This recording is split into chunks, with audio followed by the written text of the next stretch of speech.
Apocalipse capítulo 21. Abra sua Bíblia comigo em Apocalipse capítulo 21. Vamos falar hoje sobre o anseio de morar no céu. Amém? Último livro da Bíblia. Divide com quem está do seu lado aí.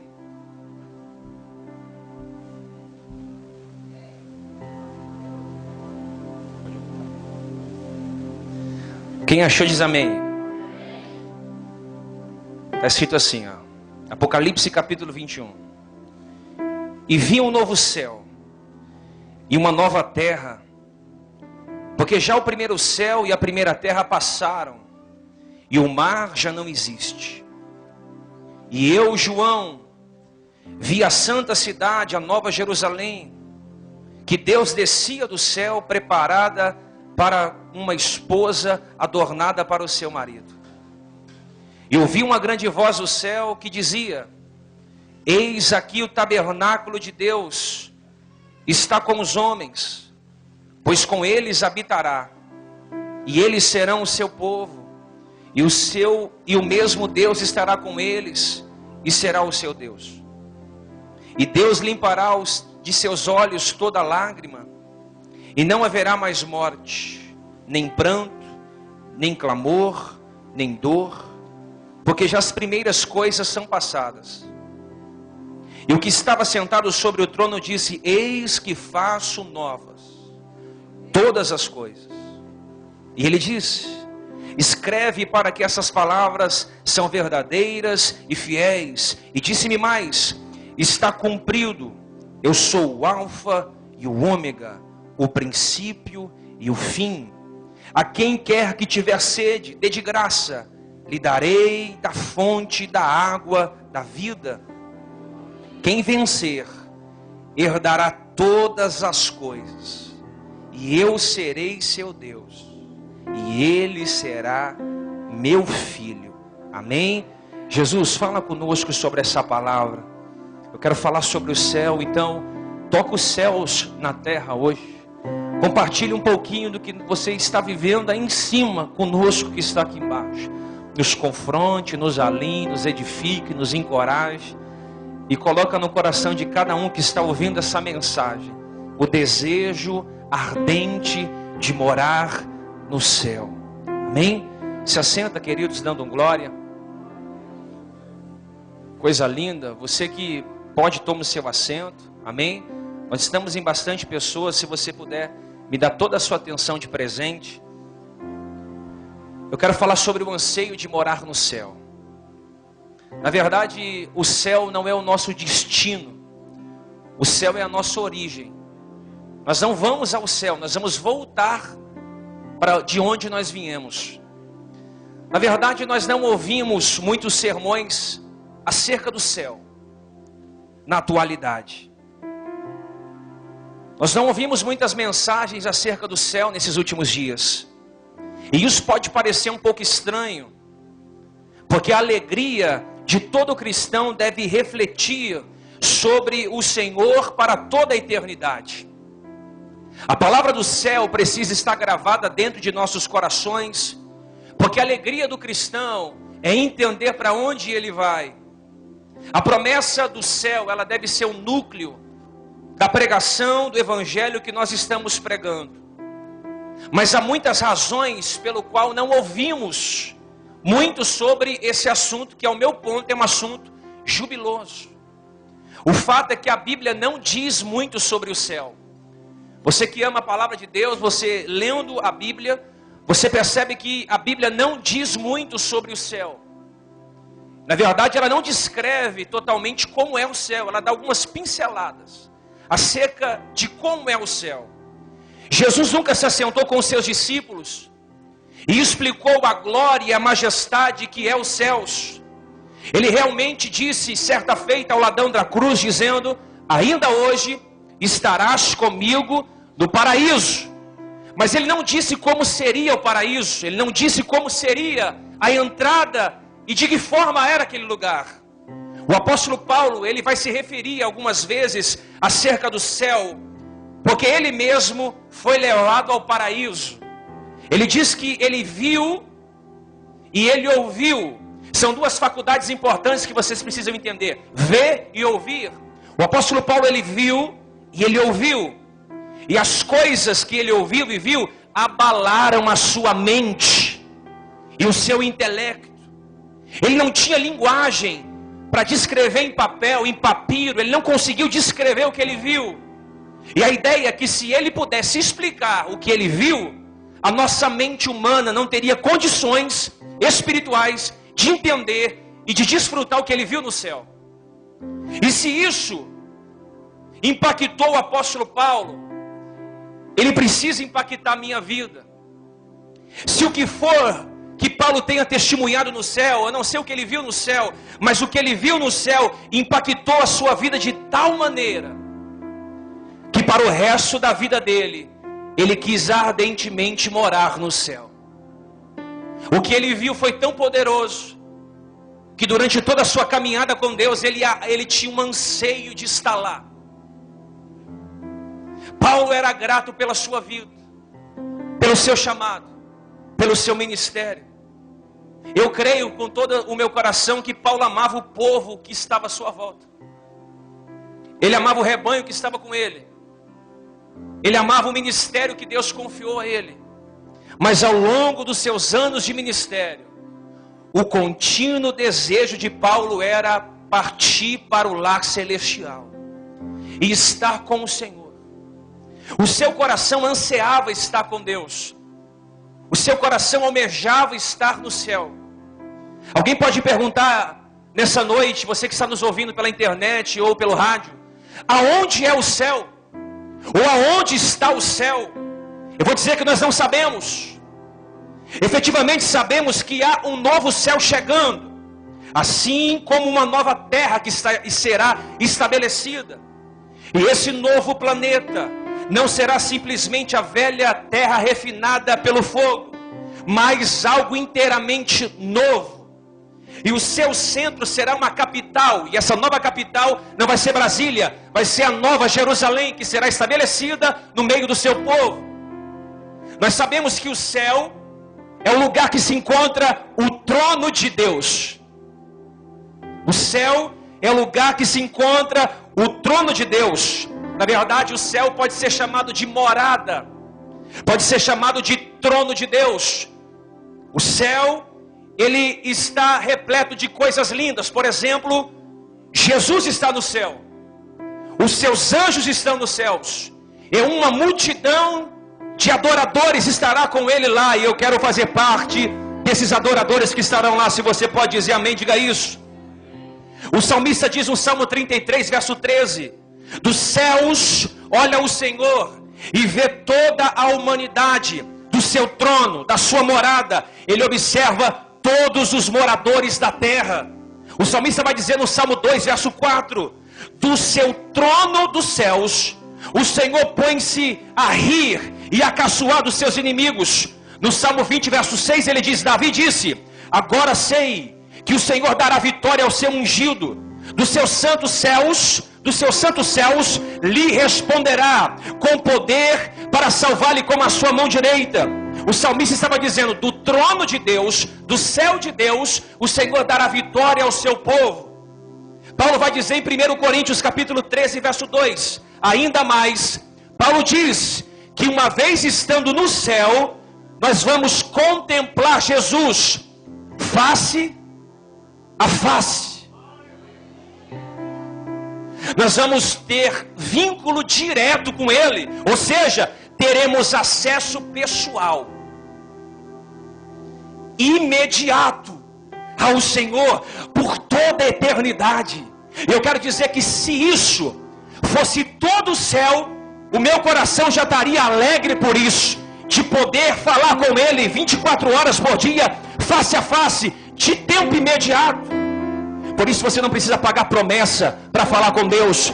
Você não precisa subir de joelho a uma escada ou fazer qualquer tipo de promessa, porque o véu foi rasgado.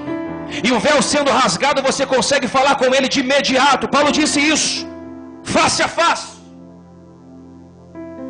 No céu nós teremos face a face com Deus. E evidentemente aprenderemos coisas que simplesmente não podemos inserir na nossa mente humana. Nós teremos acesso a uma mente. Qual mente? De Cristo. E quando tivermos acesso à mente de Cristo, a nossa mente vai se expandir. E se expandindo, a nossa mente vai ser ilimitada. Não, você está longe ainda. A nossa mente vai ser ilimitada. Eu creio que Ele vai nos ensinar a respeito de coisas encobertas, ocultas, eternas. Ele vai revelar coisas que os olhos não podem ver, os ouvidos não podem ouvir e jamais pode ser penetrado no coração humano. Nós temos uma ideia de que o céu é lugar para relaxar. Nós temos uma ideia que nós vamos ao céu e ali vai ter água de coco, nós vamos esticar as pernas e dizer, valeu a pena ter passado tanta luta. Mas o céu não é um lugar apenas de descanso. Eu quero dizer para você que ama estar na casa de Deus, que vai ter uma igreja no céu. Você vai cultuar Deus lá. A Bíblia diz que no céu não vai ser somente um lugar de descanso, mas a Bíblia diz que nos céus os santos somos nós. Governaremos com o Senhor, como reino e sacerdotes, e nós reinaremos sobre toda a terra. Apocalipse 5:10 diz, agiremos como seus servos lá, os santos os servirão. Isso me diz que receberemos estimulantes e abençoadas missões nesse novo mundo que virá sobre nós.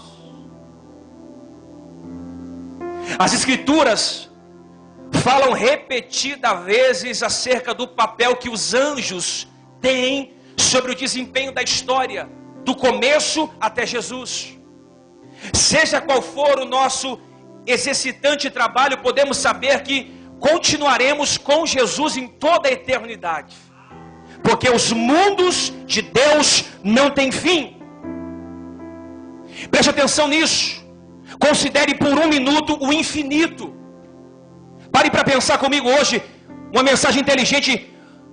Pare para pensar que o mundo é um infinito e aparentemente nós não conseguimos olhar com os nossos olhos o espaço, porque é muito grande. Considera-se que o nosso próprio sistema solar, ele deve ter mais ou menos cerca de 10 bilhões de quilômetros de diâmetro. O sistema solar tem aproximadamente 10 bilhões de quilômetros de distância e é apenas um pontinho no universo. 10 bilhões de quilômetros de distância e é apenas um grãozinho de areia no deserto. Descobertas científicas foram feitas e mostram que sistema após sistema não tem fim. Vem um sistema, vem outro sistema, e todas essas coisas estão sendo protegidas por Deus, mas não cabe da nossa mente humana. Assim como o sistema solar, ele corre atrás do espaço, girando em torno do Sol. Inúmeros outros sistemas estão se movendo sobre um outro igualmente. E está tudo tendo lugar segundo a ordem de Deus. Sabe o que é isso? Tudo está no controle de Deus. Por essa razão, creia que no céu iremos receber tarefas que são agora incompreensíveis à nossa mente humana. Para você entender, você vai receber funções no céu que se falasse agora, você e eu não conseguiríamos compreender a dimensão da grandeza. Receberemos estratégias de Deus quando se tem entendimento do que vamos... Eu quero que você grave isso. Quando você cresce em graça e em conhecimento, quando você desfruta de um entendimento, você entende que você vai governar nos céus. E governando nos céus, você para de brigar por espaço aqui na terra. Você para de brigar por oportunidade aqui na terra. Você para de brigar por glamour, por flash, por microfone, por altar, por posições, por direitos, por oportunidade, porque você entende que você vai governar com Jesus nos céus. E se eu vou governar com Ele nos céus, para que eu vou ficar batendo cabeça aqui na terra? Paulo está se referindo, certa feita, que um dia ele, um homem mortal como eu e você, ele foi arrebatado ao terceiro céus.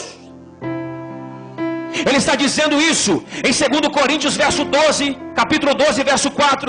Eu conheço um homem em Cristo, ele está falando dele mesmo, que há 14 anos, se no corpo não sei, se fora do corpo não sei, mas Deus sabe, ele foi arrebatado. A palavra arrebatado vem da palavra grega, tirado para fora, arrancado com força, com violência. Ele foi arrebatado ao terceiro céu.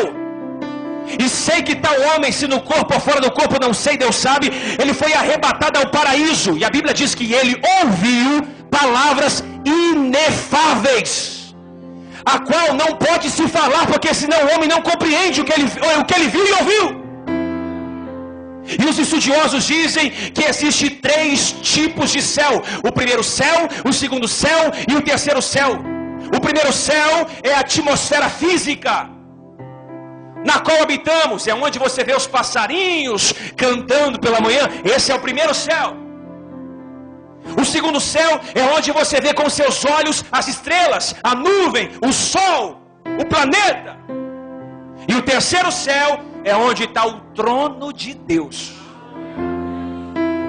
Paulo diz: eu fui lá no terceiro. Por amandarachuri andalá. E tudo que eu posso dizer sobre esse assunto com toda a segurança é que Jesus ascendeu sobre esses céus, e Ele está no terceiro céu, esperando uma igreja a estar adornada, limpa, livre, leve, solta, cheia do Espírito Santo, para ser arrebatada no dia do juízo. Eu não vou ficar passando por tribulação aqui no período que o anticristo estiver reinando, ou no período que tiver as tribulações. Eu vou ser arrebatado junto com a noiva, junto com a noiva. Quem vai ser arrebatado aqui, levante as mãos para o céu. Ninguém vai te segurar nessa terra. Não é dinheiro, não é fama, não é holofote. Ninguém te segura nessa terra. Nem sua casa, nem sua família, nem seus amigos. Eu e você seremos arrebatados com Jesus. No terceiro céu subiremos e nos assentaremos com Ele. Eu já disse isso aqui várias vezes. No céu existe 26 tronos. 12 desses tronos sentarão as 12 tribos de Israel, os 12 homens. 12 dos outros tronos sentarão 12 discípulos. Sobrou 2. Um está sentado Deus, porque Ele é todo poderoso. E o outro está vazio. Por quê? Porque vai sentar Jesus e eu e você no colo dele. Nós vamos sentar, porque a Bíblia diz: vocês vão se assentar comigo no meu trono. Se você ama a palavra do céu, levante as mãos e mande um pouco de unção para cá. Lá abaixo, manda lá abaixo. Só quem tem um anseio ardente de morar no céu, levanta as mãos ao céu, levanta. Você que tem um desejo ardente. Eu sei que essa pregação ninguém prega mais, porque não dá ibope, não vende DVD, não recebe aplauso, não tira a glória a Deus. Mas aqueles que estão alinhados com o Espírito Santo vão passar a pensar um pouco mais sobre o céu. Deus está colocando um anseio dentro do seu coração de saber como é que como será a sua nova casa. A sua nova casa vai ser no terceiro céu, no meio da habitação da casa de Deus.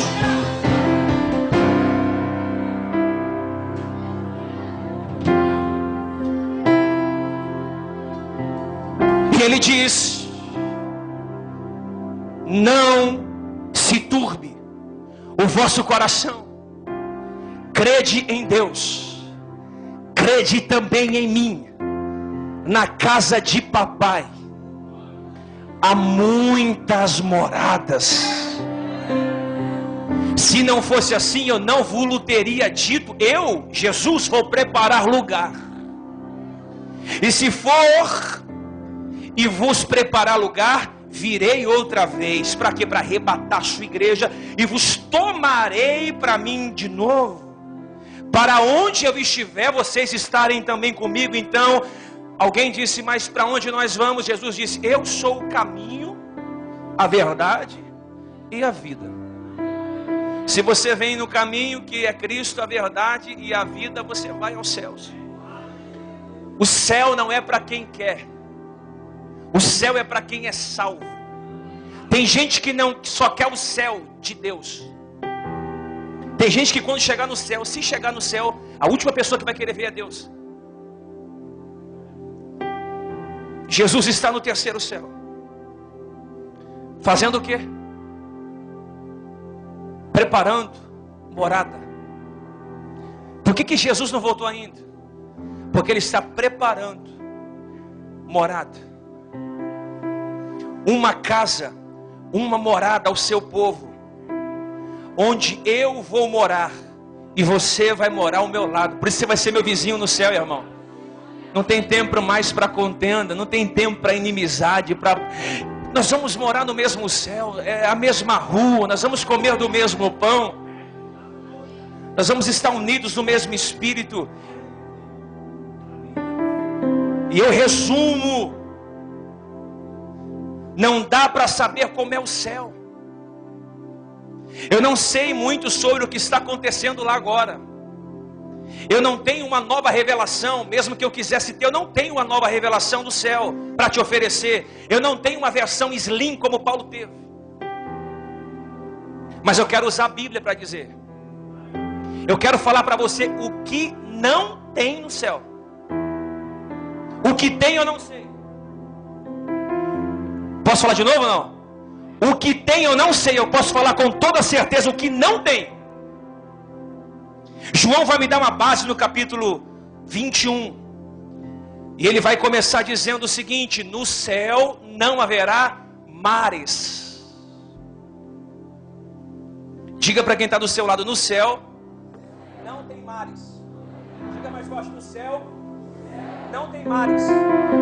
Não tem mares.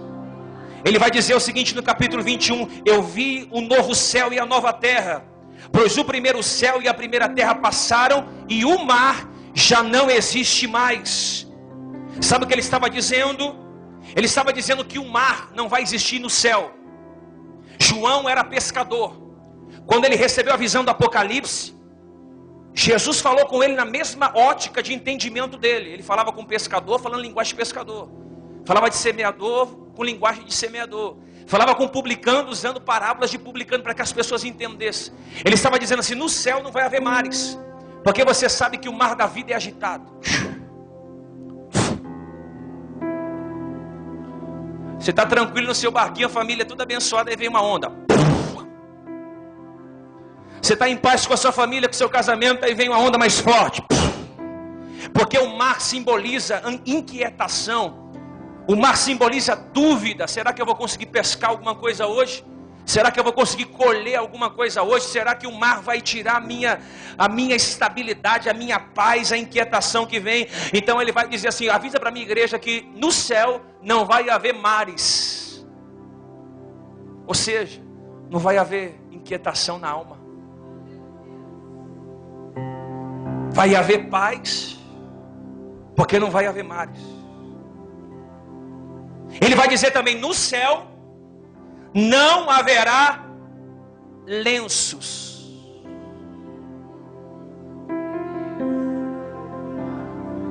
Apocalipse capítulo 21 diz que no céu não haverá lenços. Não teremos nenhuma necessidade dessas coisas, pois o texto das escrituras implicam em que nem precisamos ter glândulas lacrimais.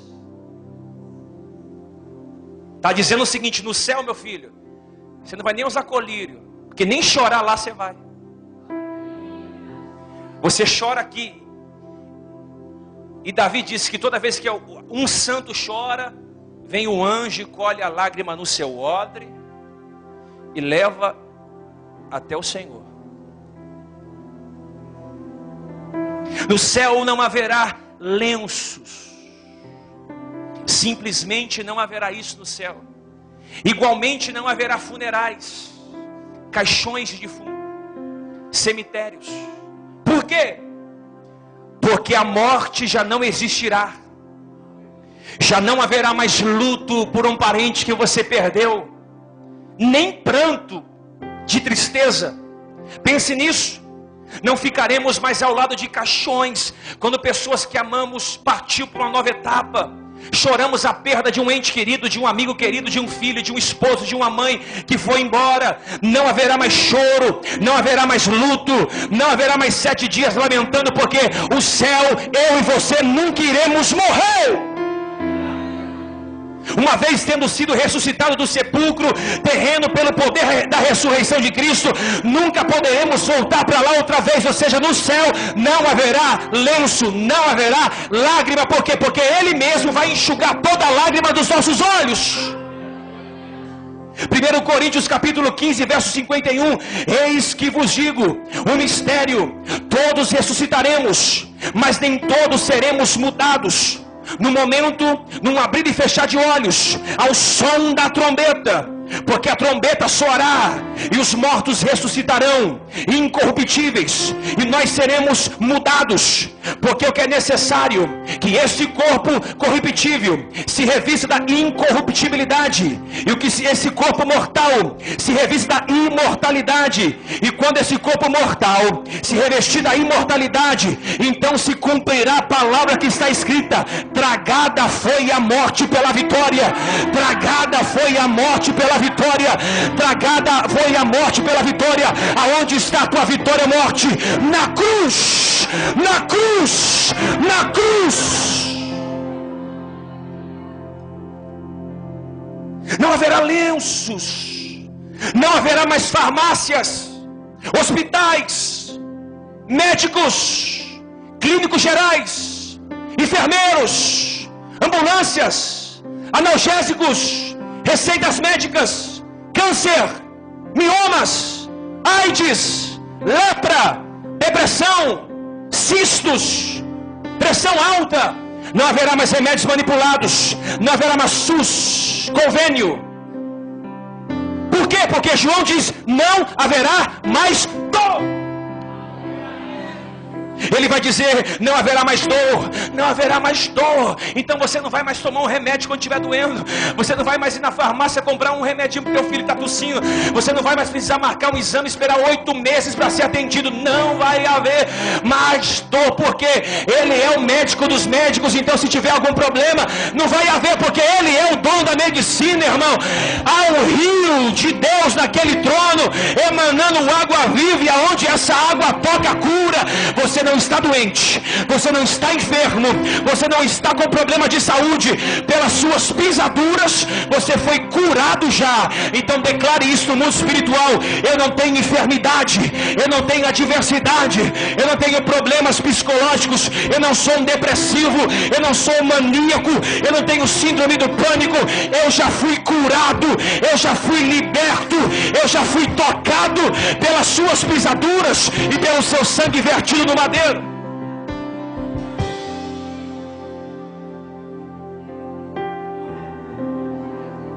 Um pastor americano, ele contou que uma mãe e uma filha deficientes foram até o escritório da sua igreja, e o filho dessa senhora havia cometido suicídio, e após 7 anos suportando a dor, os médicos não conseguiam diagnosticar o que aquela mulher estava sentindo, de tanta dor. Durante esse tempo, ela tinha de tomar narcóticos, remédios controlados. E esses remédios controlados são remédios fortes, pois só assim conseguia suportar a dor do dia a dia. Acordava de manhã, remédio controlado, calmante, anestésico, para que ela ficasse anestesiada de tanta dor que ela sentiu em perder um filho. Agora, a filha está mostrando os mesmos sintomas. Trata-se de uma bailarina talentosa, estudante, brilhante, que ganhou vários prêmios e bolsas durante de estudo, mas a situação dela se deteriorou tanto, que agora ela estava enferma de dor, de tortura, e a tortura continuava. Escute isso. Como, irmão, essa jovem vive um grau tão elevado de dor, a dor foi tão forte, que de uma escala de 0 a 10, a dor dela era 14. Segundo os médicos, foi dito que os narcóticos, os remédios tarja preta, não era o suficiente para ela. E se ela tomasse os remédios tarja preta, ela não duraria mais de 6 meses. Não vai ter dor no céu. Com 11 anos, com 11 anos de idade, eu sofri uma doença rara, chamada púrpura trombotopênica. É uma espécie de leucemia no sangue, onde seu sangue vai coagulando inteiro. E forma bolas de sangue no seu corpo, enche e estoura. Com 11 anos eu acordei pela manhã um domingo e toda a minha cama estava cheia de sangue. Nós fomos a um médico e o médico disse que não era nada, voltamos para casa.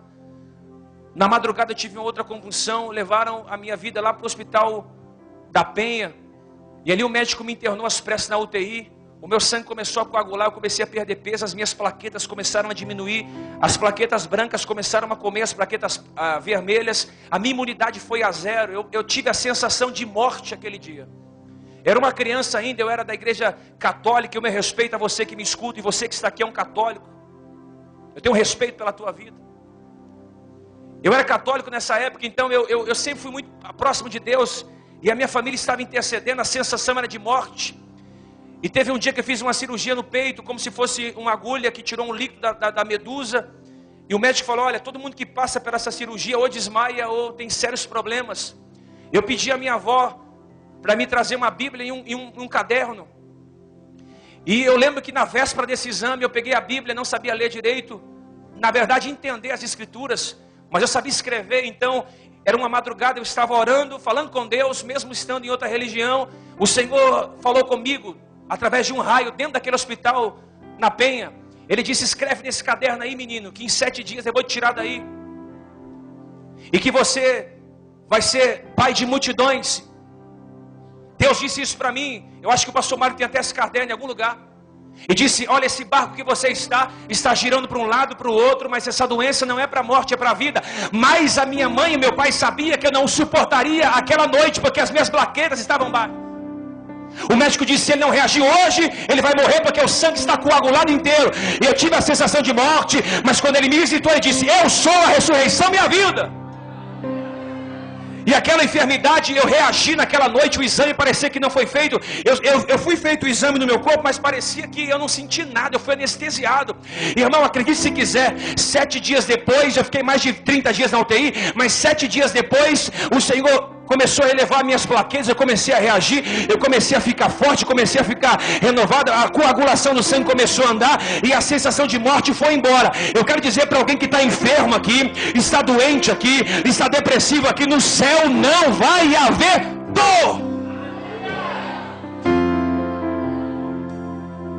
E não havendo dor, não haverá mais medo, não haverá mais incredulidade, assassinatos, mentiras, feitiçarias. A Bíblia diz que todos os que praticam tais coisas serão lançados no lago de fogo. O feiticeiro, o incrédulo, o assassino. E quem é o assassino? É só aquele que mata com arma ou faca, ou arma de fogo, ou arma branca? Não, assassino é todo aquele que mata o seu irmão no coração.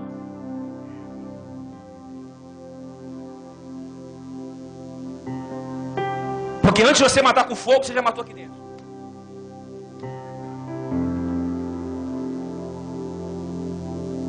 Ele está dizendo, não vai haver assassinos, incrédulos, não vai haver mentira e nem feitiçaria. Não vai haver mais medo do céu. Não vai haver mais violência. Você vai poder andar tranquilo na rua. Ninguém vai roubar o seu relógio. Ninguém vai te dar um tiro e a bala perdida vai atingir o teu filho. Você pode andar tranquilo, você vai poder ter o que você quiser. Não haverá motivos para você ter medo. Eu quero dar uma notícia para você também. No céu não haverá motivos para você mudar de casa. Quem aqui já mudou de casa mais de que 2 vezes? Levanta a mão. Quebra móvel. Adaptação é difícil. Eu não é, Marco? É rua que você não conhece, é o bairro que você não conhece, é transporte, você fica mudando para um lado para o outro. No céu não vai haver motivo para você mudar. A residência ela é fixa.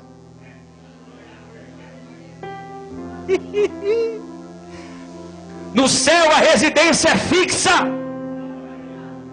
E como eu sei disso? A Bíblia diz que no céu a minha casa e a sua casa é residência fixa. E não é apartamento, não, é mansão celestial. No céu haverá residência fixa. Quem já mudou de casa para outras inúmeras vezes na sua fase adulta sabe do que eu estou falando. Eu sou grato porque quando chegaremos ao céu nunca mais teremos que mudar de casa. João disse no capítulo 14 verso 1: não se turbe o vosso coração, na casa do meu pai, do seu pai haverá muitas moradas. Se não fosse assim, eu não vos teria dito, vou preparar lugar. Você fica tranquilo, lá vai ter um espaço para você e a sua casa. Crê no Senhor Jesus e será salvo tu e a tua casa. Mas sempre vai aparecer alguém dizendo assim: mas no céu haverá uma multidão de pessoas. Não dá para ser contado. E como será possível Deus fazer habitação para todo mundo? Como poderá Deus criar uma habitação para bilhões de pessoas? Vamos à palavra de Deus? Ele diz: eu vou preparar lugar. Tais palavras definem um significado importante para mim e para você. Alguns estudiosos da Bíblia interpretam isso aqui como muitas habitações. Isso pode ou não pode estar correto. Tudo o que eu sei é o seguinte: se Cristo está construindo, nós podemos ficar tranquilos. Eu não sei se você anseia o céu. Ao pensar no lugar que o nosso Senhor está construindo para nós, não devemos imaginar uma casa de tijolo. Quem imaginou que... A gente pensa na nossa mentalidade pequena. Eu, quando era criança, eu pensava... No céu, eu até brincava com o pastor Valdir dizendo: no céu haverá mansões e mansões de tijolos. Mas a nossa casa no céu não vai ser construída de tijolos. Pelo contrário, as moradas dele no geral são em outras dimensões e atmosferas. Como humanos, como seres mortais, não conseguimos imaginar um mundo no qual o corpo pode... Olha, irmão, olha para mim aqui, isso aqui é muito poderoso. Eu e você não conseguem administrar isso, porque na casa que você vai morar, e eu vou morar lá em cima, não tem fechadura. Daqui tua casa, você vai passar no meio da parede.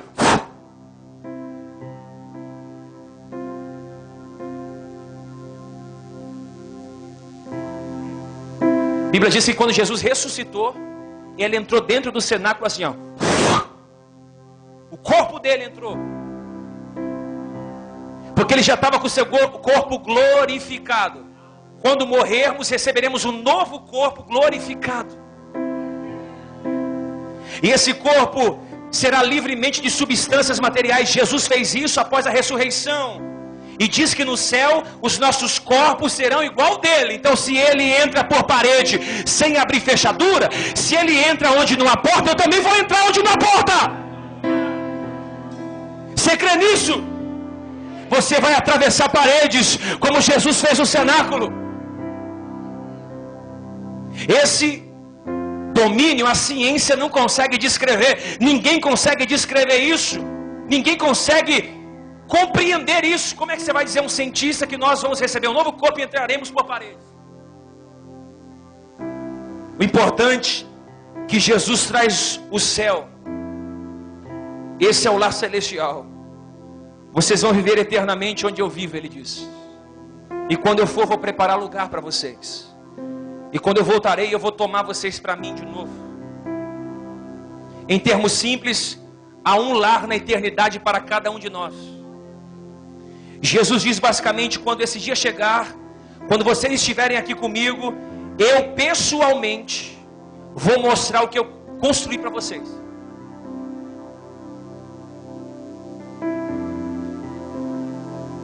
No céu não haverá cegos, surdos, mudos, ou corpos em declínio. A Bíblia diz que teremos um novo corpo no céu. A Bíblia diz que teremos novos corpos no céu. Então fica tranquilo, você está lutando para ser fit aqui, irmão. No céu você vai ter um novo corpo. Por isso, cuide do seu corpo, porque ele é templo do Espírito Santo. Nós temos uma doutrina bem conhecida dos cristãos, e Paulo tinha muito a falar sobre isso. Ele disse isso em 1 Coríntios 15. Mas alguém dirá: como ressuscitaremos com os mortos? E em que corpo nós vamos estar? Em outras palavras, as pessoas podem se perguntar: que tipo de corpo ressuscitado receberemos após a morte? Paulo responde que o corpo que entra na sepultura não é o mesmo corpo que vai sair dela. Não, você não pegou não. O corpo que eu vou entrar na sepultura, porque Salmo 90 diz que a nossa vida vai de 70 a 80 anos, o resto é enfado e canseira. Eu vou morrer, e quando eu deitar na sepultura e eu ressuscitar, não vai ser o mesmo Diego, de barba, de cabelo. Eu vou receber um novo corpo, e tem detalhe, um outro nome. Porque no céu não entra rótulos, títulos, subjetivos. Paulo diz em 1 Coríntios capítulo 15: quando semeias, não semeias o corpo que há de ser, mas Deus lhe dá corpo como lhe aprouve. Em outras palavras, os corpos que habitaremos no céu, ou que habitaremos no céu, serão a semelhança de Deus, serão celestes e não terrenos. Paulo está dizendo: quando você morrer e quando você ressuscitar, você vai receber um novo corpo, e esse novo corpo vai ser semelhante, voltando a Gênesis, semelhante a Jesus. Paulo está dizendo: quando você morre, o seu corpo é semeado na terra, em corrupção. Quem perdeu um ente querido sabe como é dolorido isso. Você está vendo alguém saindo do seu controle. Então aquele corpo está sendo entregue à corrupção. Mas quando ressuscitar, ressuscita segundo a incorrupção. Há quem diga, e isso não é teoria de reencarnação, porque eu não acredito nisso. Há quem diga que a vida começa após a morte, e eu creio nisso. Porque brigamos para viver 70, 80 anos, 90 anos, mas se a minha vida começa após a morte, é depois da morte que a vida vai começar. Por isso que o céu é para quem se prepara para ir para lá. Eu vou preparar você, querido, tua família, tua casa, porque eu não suportaria subir aos céus e ver que ficou uma ovelha minha desgarrada aqui embaixo. Não, eu vou desgastar minha vida e esmurrar o meu próprio corpo, para que você tenha um completo entendimento de que o céu é a sua casa e a sua morada. Eu estou profetizando em nome de Jesus, que você pode ter passado pela dor, pode ter chorado e entendido que a sua vida entrou no mar de crise, mas Deus está dizendo: quando você morrer, você vai ter lugar aqui em cima, porque o céu é o anseio dos salvos. O céu é a morada dos escolhidos. Só quem quer ir para o céu, sacode o seu irmão que está ao seu lado, diga assim: ó, nós iremos morar no mesmo céu. Eu estou profetizando para quem está me ouvindo agora, que o céu vai ser a morada dos salvos. O céu vai ser o lugar que você vai receber um corpo incorruptível. Não vai haver dor, não vai haver crise, não vai haver depressão, porque ressuscitaremos juntamente com Ele para um tempo novo, para um tempo profético. Deus vai salvar você e a sua casa. Nós iremos morar no céu.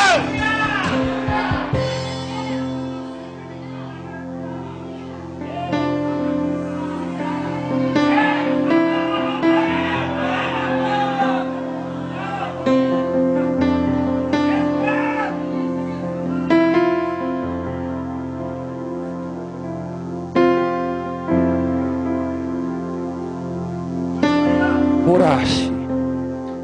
Vou te mandar a. Pastor, perdi uma mão. Eu perdi um dedo, eu perdi uma perna, eu perdi uma visão, eu perdi uma parte do corpo, eu perdi uma parte do seio. Olha, eu perdi alguma coisa em um acidente. Fica tranquilo, Jesus não vai ficar procurando parte. Você vai receber um corpo novo, incorruptível. Então, o máximo que você pode perder nessa terra é um pedaço do seu corpo, um pedaço do seu membro, mas lá no céu é tudo novo. Jesus está dizendo: é tudo novo. Pastor, perdi um dente. Fica tranquilo, no céu seu corpo é incorruptível. Deixa Deus trabalhar.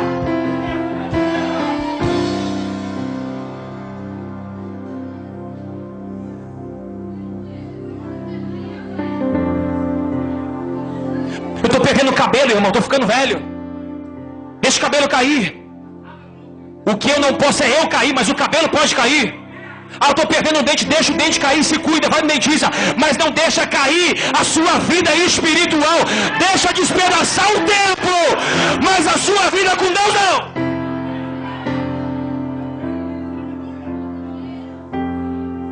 Paulo vai ensinar: a carne e o sangue não podem herdar o reino dos céus. Ou seja, eu assim não consigo entrar no céu. Eu vou precisar receber um novo corpo.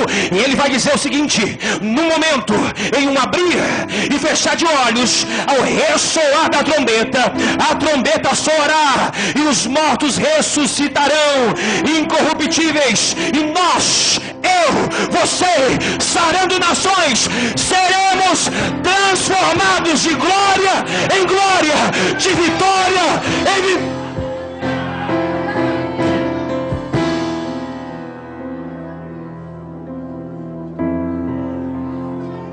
Os nossos corpos de glória serão exatamente semelhantes ao de Cristo.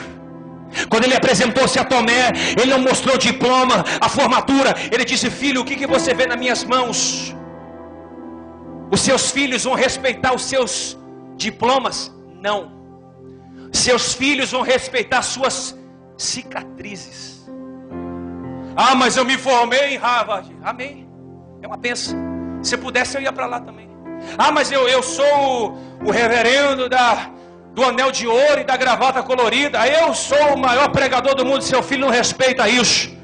Seu filho vai respeitar cicatriz. Meu pai entrou na guerra, rapaz, mas ele não abaixou a cabeça, não. A minha mãe passou a pior crise da vida dela, mas eu sempre vi ela na louça dizendo: Deus é bom, Deus é fiel, Deus está comigo. O meu pai não tinha o que comer, mas na hora da refeição levantava todo mundo e orava o Pai Nosso e dizia: Deus, manda o pão aqui para casa. É nessa geração que eu estou acreditando.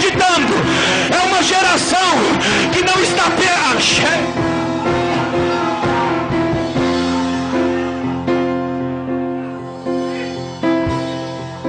mandar a séria. Vai respeitar cicatriz. Quem abandona a batalha não tem cicatriz. Quem abandona o barco não tem cicatriz. Uma vez marcado por Deus, sempre vai ser marcado por Deus. Uma vez tocado pelo Senhor. Jacó vinha dizendo, ele vinha mancando, e alguém perguntou para ele: Jacó, o que tu tem? Ele disse: eu lutei contra Deus, e na alva luz que o dia nasceu, o anjo veio, me pegou. Eu lutei com o anjo, ele veio, marcou a minha coxa, e eu lutei com Deus. E o anjo disse: a partir de hoje não vai mais se chamar Jacó, mas sim Israel, porque lutaste contra mim e prevaleceste. A tua família vai ver você sendo marcado por Deus e vai respeitar sua cicatriz. Por isso, não abandone, não para, não larga. Quem põe a mão no arado e olha para trás não é apto. Deus não fez você covarde.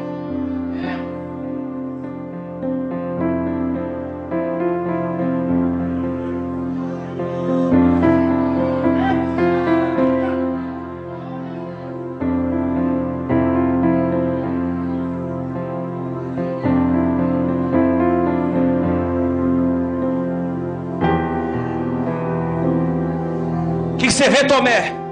Cicatriz? Eu venci.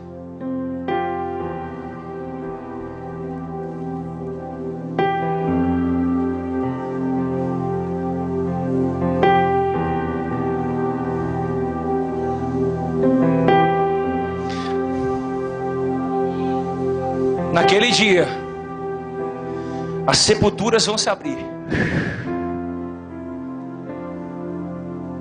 E quando as sepulturas começarem a abrir, com o poder e a glória, o Senhor criará corpos novos e eternos. Esses corpos serão a imagem dos santos e dos justos, que nunca se corromperam. E quando isso acontecer, não falaremos uma língua, uma nova língua que todos iremos compreender. Na verdade, todas as coisas serão feitas novas. Você está achando que você vai falar português no céu?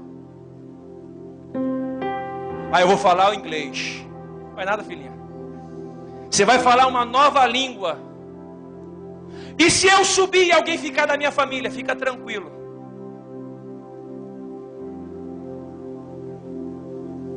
Eu creio que eu vou ser arrebatado antes da tribulação.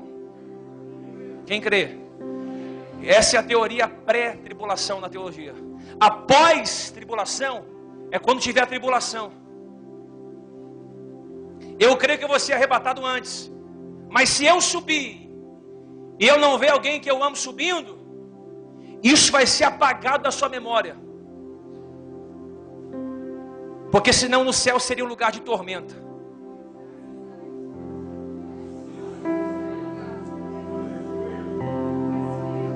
Você já imaginou eu subir meu filho não? E eu ficar lembrando dele? Então ele apaga da minha memória.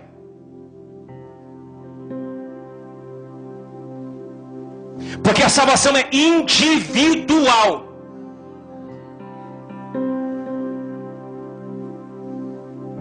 Não haverá relógio no céu, porque não vai haver mais tempo humano. Cronos. O Cronos, estou terminando, é o relógio humano. 24 horas é o dia, 60 segundos é um minuto, é uma hora, 365 dias, 30 dias um mês. Não vai haver mais isso no céu. João escreve que um anjo apareceu diante dele de pé sobre o mar e a terra. O anjo então estava com a mão para o céu. João 10, Apocalipse 10:6. Jurou por aquele que vive pelos séculos dos séculos, o mesmo que criou o céu e a terra, o mar e tudo quanto nele existe, não haverá mais demora. Isso está dizendo o seguinte, que no céu não vai haver mais demora, não vai haver mais tempo, não vai haver mais segundos, minutos, cronos.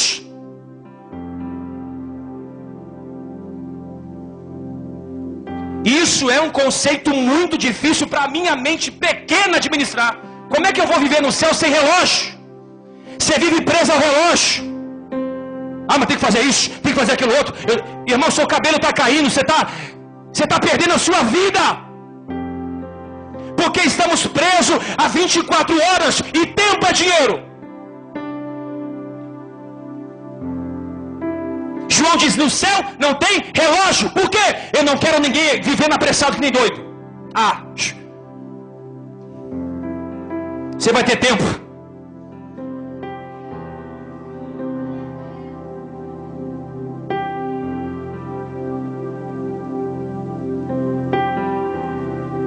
O tempo vai deixar o tempo de lado.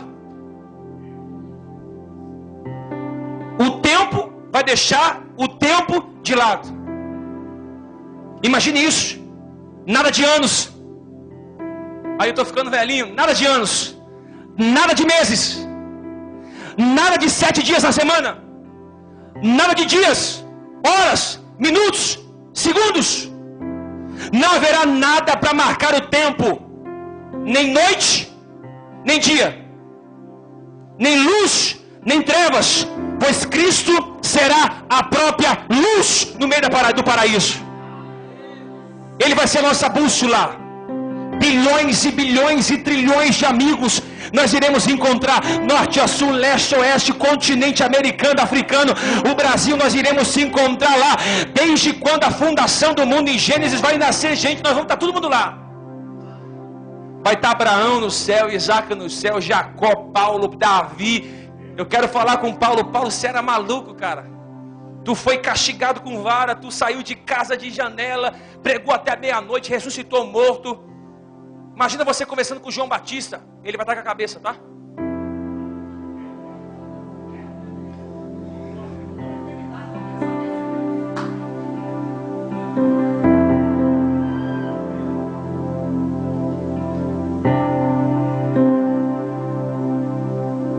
terminar.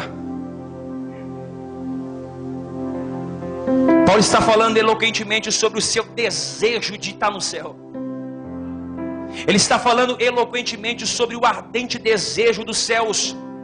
Ele escreve dizendo em 2 Coríntios 5: sabemos, isso aqui é muito forte, sabemos que se a nossa casa terrestre deste tabernáculo se desfizer, temos da parte de Deus um edifício, casa não feita por mãos humanas, eternas do céu. E por isso, neste tabernáculo gemeremos, aspirando por sermos revestidos de nova habitação celestial.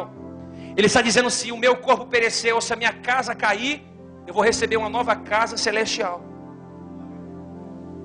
O apóstolo acrescenta: entretanto, estamos em plena confiança, preferindo deixar o corpo e habitar com o Senhor. Eu quero que você grave isso. De acordo com Paulo, o céu, o estar na presença do Senhor por toda a eternidade, é uma coisa que deveremos desejar de todo o nosso coração.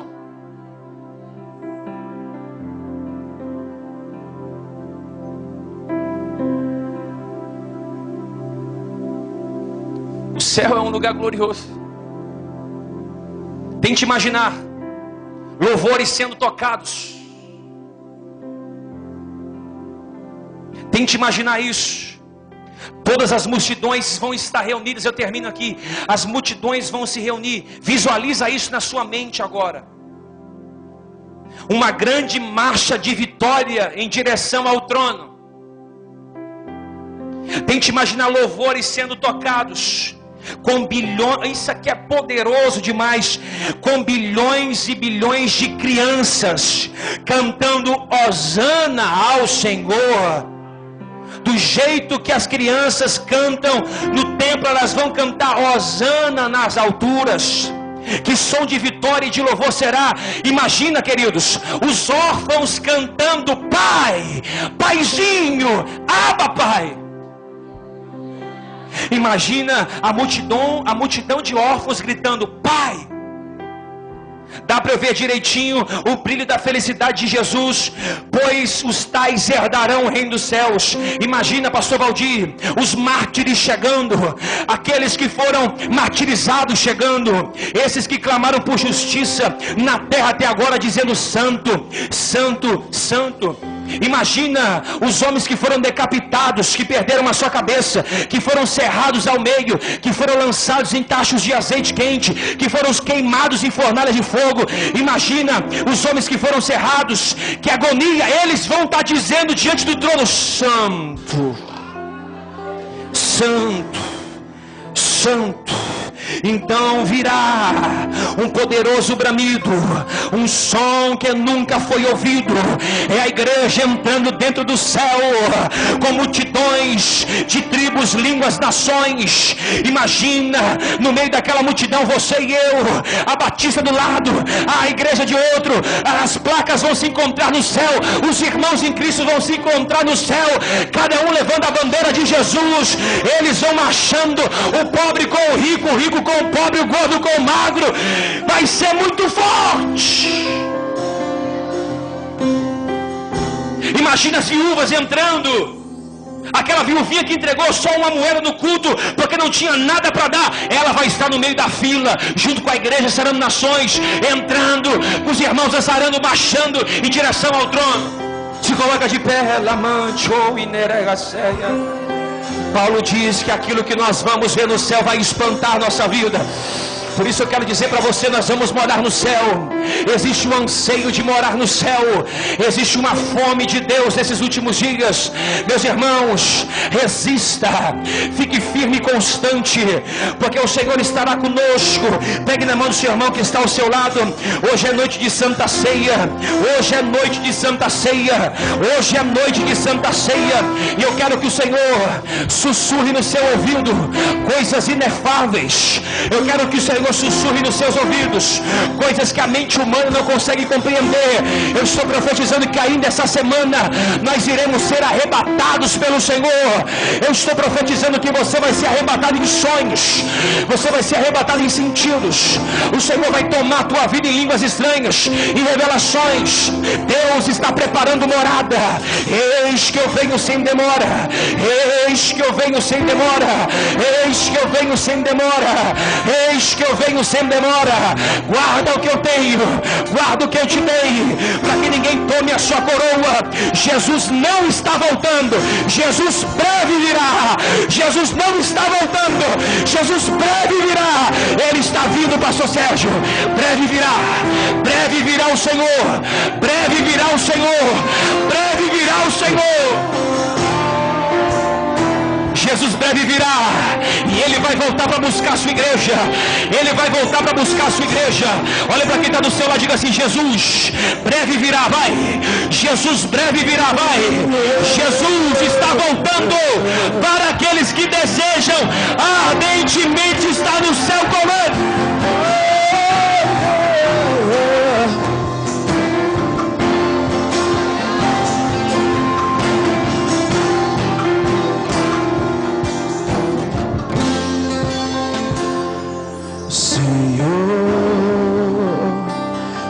Temos tanta fome de ti, temos tanta sede de ti, de ti, de ti, de ti, Senhor. Temos tanta fome de ti, temos tanta sede de ti, de ti,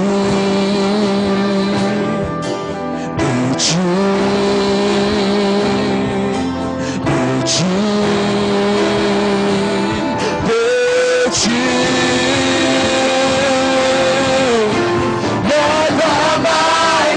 Satisfaz minha alma, nada mais satisfaz minha alma. Só Jesus, só Jesus, só Jesus, só Jesus, só Jesus, nada mais. Satisfaz minha alma, nada mais satisfaz minha alma. Só Jesus, só Jesus, só Jesus, só Jesus, só Jesus, só Jesus, só Jesus. Só Jesus, só Jesus, só Jesus,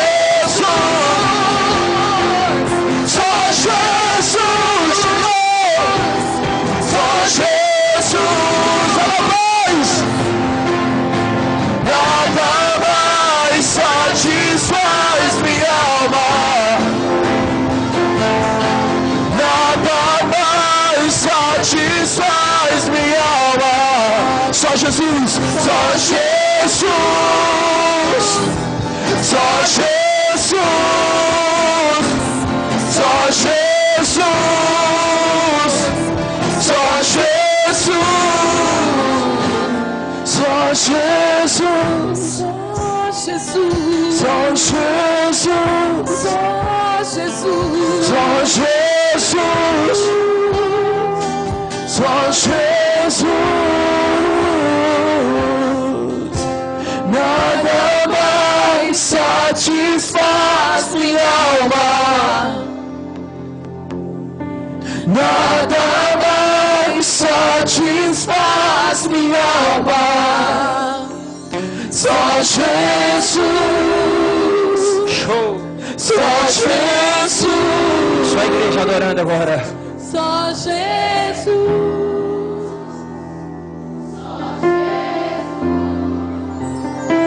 Nada mais.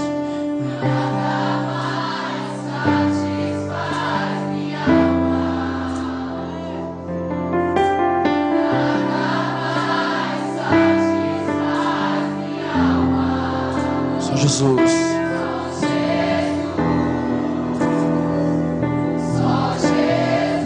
Que unção está aqui nesse lugar, querido. Tem muita unção aqui. Coloque essa unção para fora. Oh! Nada mais satisfaz minha alma. Nada mais satisfaz minha alma. Só Jesus. Só Jesus. Só Jesus. Só Jesus. Só Jesus, só Jesus, só Jesus, só Jesus, só Jesus, Isso. só Jesus, só Jesus, Show. só Jesus, Cheio. só Cheio. Cheio. Só Jesus, só Jesus, Cheio. Baixinho.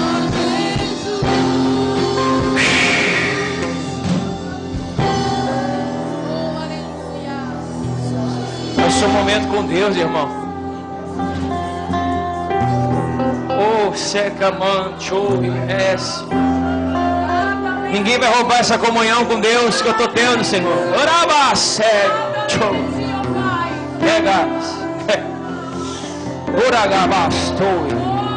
O céu é o meu lugar, Jesus. Oraba.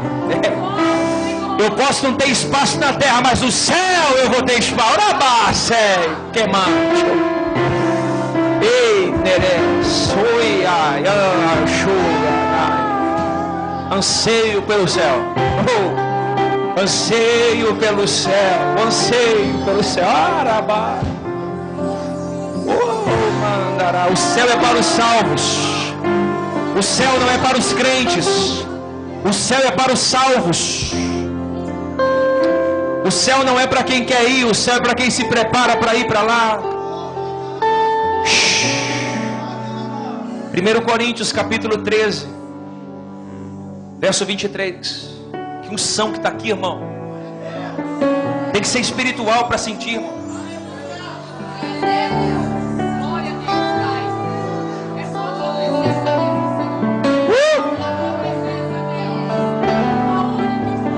Vai ter gente que não vai conseguir nem tomar da ceia, irmão, porque Deus vai arrebatar hoje.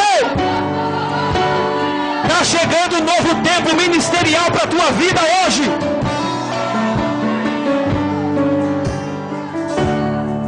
Porque eu recebi do Senhor o que também vos ensinei. E o Senhor Jesus, na noite que foi traído, tomou o pão e, tendo dado graças, o partiu. Tomai e comei. Isto é o meu corpo que é partido por vós. Fazei isto em memória de mim. Semelhantemente também, depois de ceiar, tomou o cálice, dizendo: esse cálice é o novo testamento no meu sangue. Fazei isto todas as vezes que beberdes em memória de mim. Porque todas as vezes que comerdes esse pão e beberdes esse cálice, anunciarei a morte do Senhor até que venha. Portanto, qualquer que comer esse pão ou beber o cálice do Senhor indignamente, será culpado do corpo e do sangue do Senhor. Examine-se, pois, o homem a si mesmo, e assim coma deste pão, beba deste cálice. Porque o que come e bebe indignamente, come e bebe para a sua própria condenação, não discernindo o corpo de Cristo, do Senhor. Levante o pão para os céus. Levante o pão mais alto que você pode. Este pão simboliza o corpo de Cristo. foi dada a favor da minha vida e da sua vida. Foi por amar o mundo de tal maneira que Ele entregou o seu único Filho, para que nossos pecados fossem purificados. Então nessa noite, diga uma palavra de amor ao Senhor. Diga o quanto você o ama. Diz: Senhor, obrigado. Senhor, obrigado, porque até aqui o Senhor tem me sustentado. Até aqui o Senhor tem abençoado a minha vida. Diz: eu te amo, Jesus. Eu te amo, Jesus, eu te amo. Diga o quanto você o ama a Ele. E coma do pão. Só pra te ver, as sandálias eu tirei, minhas vestes eu limpei. Só pra te ver, só pra te ver, as sandálias eu tirei, minhas vestes eu limpei. Só pra te ver, só pra te ver, as sandálias eu tirei. Este cálice significa o sangue da nova aliança. Este sangue foi lançado para que a minha vida e a sua vida, nós fôssemos libertos. E a partir do momento que você tomar esse cálice, a renovação do Espírito Santo seja transbordado na sua vida como uma unção nova. Que você seja transformado, que você seja curado, que você seja cheio da graça, que você seja cheio do amor do Senhor. Tome o cálice e seja cheio da presença do Senhor. As sandálias eu tirei, minhas vestes eu limpei. Só pra te